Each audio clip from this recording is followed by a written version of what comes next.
Hello, good afternoon, good morning, ano po ba? Good evening mga ka-warriors. So andito po kami ngayon sa Karama Park at meron po akong guest ngayon sa Chris TV Dubai. So isa po siyang brand ambassadress, model, ano ba?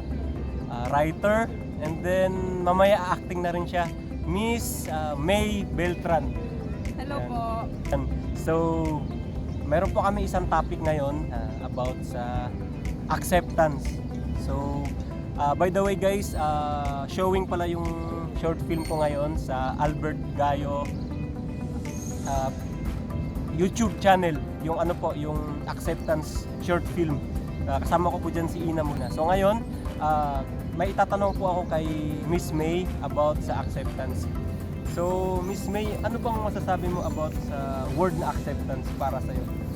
Ang acceptance kasi, maraming meaning ang acceptance.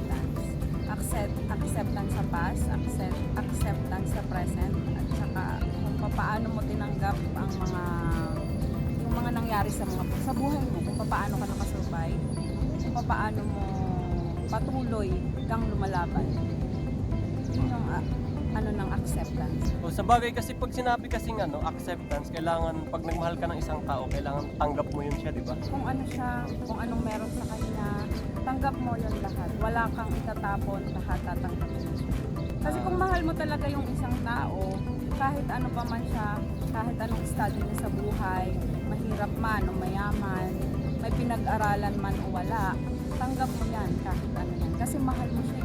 Dumating na ba sa buhay mo? Siyempre, may mga experience na tayo sa mga buhay-buhay natin. Dumating na ba sa buhay mo na may tinanggap ka talaga na as in, in-accept mo talaga siya? Oo, meron.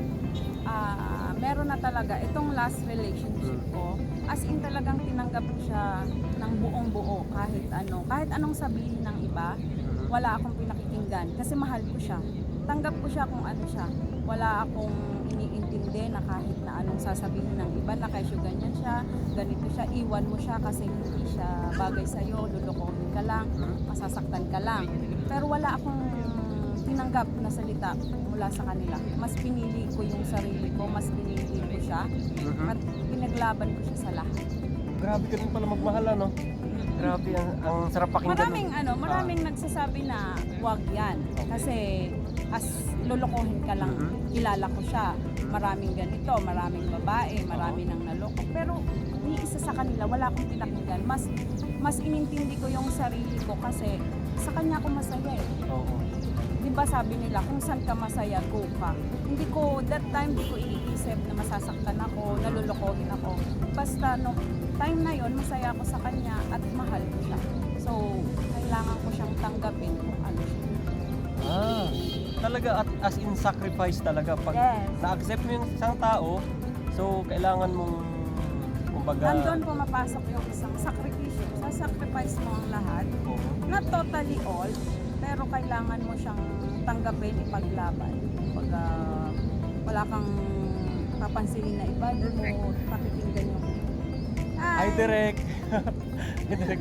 Ayun, dumating pala yung director namin, Direk. Nasa nasa Chris TV Dubai. So, ganito po kasi yun. Kumbaga, yung sinabi niya is totoong experience yun. So, nasa atin talaga kung paano natin i-accept yung tao, kung paano natin sila pakikisamahan. And then, di ba dumating na rin ba sa point po na as in, di ba in-accept mo na siya? Dumating din ba sa point na parang nanghinayang ka or dahil parang hindi mo deserve? Yung as in, tanong ko lang sa ina. So, parang nasaktan ka. Parang nung niloko niya ako, parang hinayang ba ako? Ganon? Or nung tinanggap ko siya ng may pagsisisi, Opo, wala. Wala. Kahit na nalaman ko na niloko niya ako, wala yung pagsisisi kasi naging masaya naman ako sa kanya. Hindi ako nagsisi na nakilala ko siya, hindi ako nagsisi na minahal ko siya, pinaglaban ko siya. Kasi in short time naman, in 1 year, naging masaya naman ako sa kanya. Yung relationship naman namin is wala naman yung toxic. Basta masaya ako, pero kumbaga yung memories namin, inip ko na lang kasi masaya yun eh. Ayokong itapon or sabihin na natin masakit. Pero ano pa pa rin. Hindi ako nagsisi na nakilala ko siya. Actually guys, yung tinatanong ko sa kanya about acceptance, so reality pala, nangyari pala sa kanya, so hindi ko sinasadya. So ngayon, yung damang-dama talaga natin siya. Kung hindi nyo po na itatanong, si Miss Beltran po is magaling siya magsulat ng mga poetry, di ba? Kaya ramdam mo talaga sa puso niya. Last na tanong na, para sa vlog na to, anong mas pipiliin mo? Mahal mo o mahal ka? Siguro ngayon, yung mahal ako. Oh, bakit? Kasi ano pag ang pinili mo, yung mahal mo, parang hindi kasi kung mamahalin ka rin niya. Dun ka sa mahal mo kasi matututunan mo naman siyang mahalin.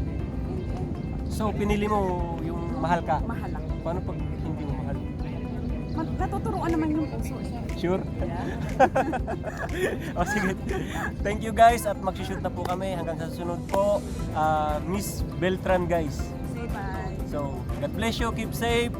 Chris Alba, Chris TV Dubai. Thank you po.